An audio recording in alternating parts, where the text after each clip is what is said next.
So this is your bell work for 7.2. It's all about the factoring, right? You will receive a handout of this. You can complete it. Make sure to put your name on your bell work. So factor solving the x-intercepts with two questions. One you probably have to use decomposition, other not so much. You can probably just factor regularly. And then the third part of this questions are to use the quadratic equation to solve for the values of x. You're probably already finished that. Today's assignment or today's section is looking at how we can find those x-intercepts instead of factoring, instead of solving that quadratic equation. How can we use our graphic calculator to solve it? So I'm just going to go over decomp quickly with this one example, just so you can see, okay, this is all right, we can do it by hand, but there are other methods of solving. So when they ask you to solve quadratic equations, they usually give you a quadratic equation that says y is equal to, right? And y is equal to 3x squared minus 10x plus 3, but when they ask you to solve, they really mean solve, find your x-intercepts, right? And how do you solve for your x-intercepts? You set y to 0, so that's why in this equation I have 3x squared minus 10x plus 3 equals 0 already. Now, to do decomposition, you've got to figure out what times what will give you the outside times that, or the outside terms 3 times 3, so multiplies to give you 9, adds to give you negative 10. So when we multiply to give you 9, adds to give you negative 10.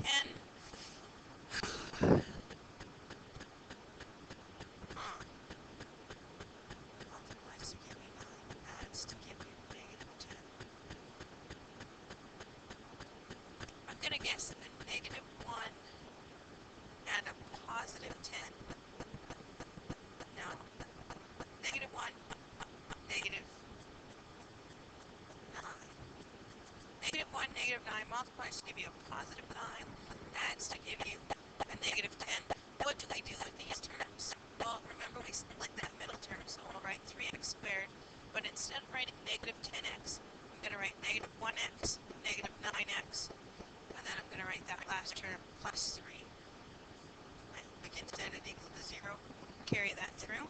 With decomp, we have to remember to carry our brackets. Our brackets around the first two, put brackets around the last two, and add those two things together. The first one, I can factor out an x, so I'm left with 3x minus 1. And the second one, I can factor out a negative 3. That gives me a positive 3x minus 1, and that's still equal to 0. Then we can carry on and take out the common thing. The common thing in both of those terms are 3x minus 1. And then what's left? An x on the first term, a minus 3 on the second term. So the two things, when you go through decomp, they factor into 3x minus 1 and x minus 3. So when we're solving, we set each of those factors to 0, because anything times 0 equals 0. So we have 3x minus 1 equals 0, and x minus 3 equals 0. When we move this around, we're going to add 1 and divide by 3. So when we add 1, we get 3x is equal to 1 divided by 3. We get x equals 1/3. Well, the x-intercept is 1/3, 0, because y is 0. Same thing with the second one. We're going to add 3, solving for x. X equals 3, so the other x-intercept is 3, 0. So if you were going to graph this on the coordinate plane, you'd actually see an x-intercept at 1/3, right here, and at 3. And in this case, it was a positive a value, so the came up, so it looks something like that. Okay, skinnier because your value of 3 is bigger than 1, and it would look something like that. Now that's what we did last day. What we need to work on is how can we use our graphing calculators for this? Well, we all know how to graph the thing, so we're going to actually just hit the y equals, delete anything that you have in there already.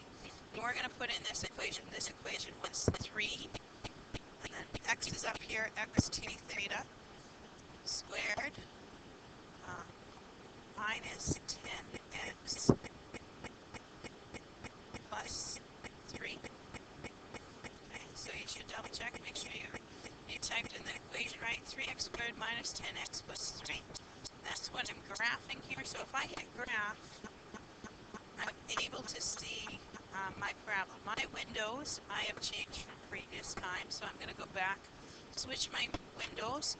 To switch them back to normal, it's always minus 10 as mins, positive 10s as maxes, and your scale, your x scale and y scale should be 1. So make sure you use this negative when you do minus 10, so minus 10, and then that to positive 10. Then I can go back and graph. So then it graphs that nice skinny little one. I can zoom in if I want. You can press zoom. Well, I can look at going in between like 0 and 3. So if I want to change my windows, I could change my windows. That's my maximum. So between 0 and maybe 5. It'll just zoom in on that parabola a little bit closer so I can see them somewhere between 0 and 1. I'm pretty much exactly at 3. But how do I know those exact values? Well, that's where this kind of thing goes in. We need to find those x-intercepts, and in order to find that, we need to find when y is 0. So the first thing you're going to do is write your equation into y1. We've already done that. The second thing we're going to do is we're going to enter 0 into y2. Okay. Now, once we get that, so back to y equals 0 into y2, I graph that. It'll graph both lines. Mine graphs in color, yours does not, but it goes over top of this x. We want to know the x-intercepts. We want to know the intersections of these 2 points when those 2 lines cross. So in order to do that, if you hit second and then the trace button, you'll hit a calculate kind of thing. We want to find the intersection, so we choose intersect, which is number 5, and then you get a little blinky guy. We need to hover that little blinky guy over the intersections of the curves. It'll say first curve on the bottom. Okay, so we hit enter. Then it should say second curve. Hit enter. And then it says guess. Well, sure, we'll guess. Hit enter. So you're going to hit enter 3 times. And then it gives you an actual intersection, 3, 0. And that's the x-intercept because y is 0. So that's one x-intercept, 3, 0, which we solve for manually with our calculations, but now we're solving on our graphing calculator. Okay? We also need to solve for this other intersection over here.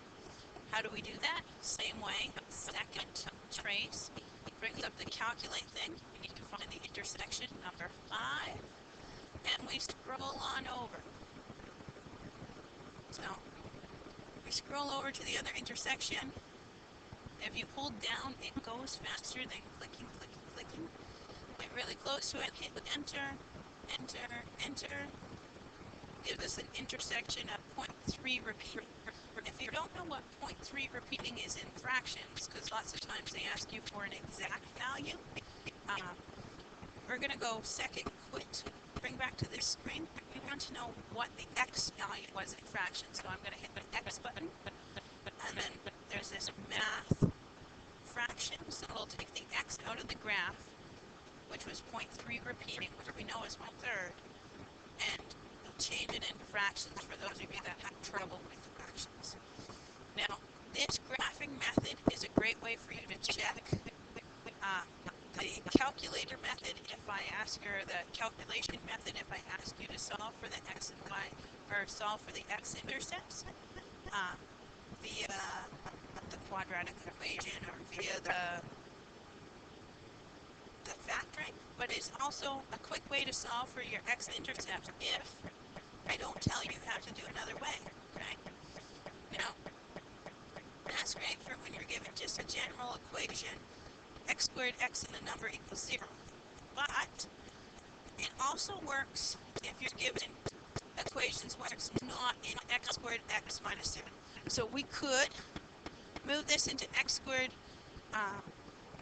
x minus 0, and let's do that first so we can see it again. When you do this, we're going to subtract the 2x squared and subtract the x to both sides. So 5x squared minus 2x squared gives us 3x squared. Negative 8x minus x gives us negative 9x. And we'll let that equal to 0. Okay, so we get 3x squared minus 9x equals 0. We want to solve for what the value of x is. Well, we can do the factoring and calculating. Okay, we did that yesterday. Or what we could do is come and graph it.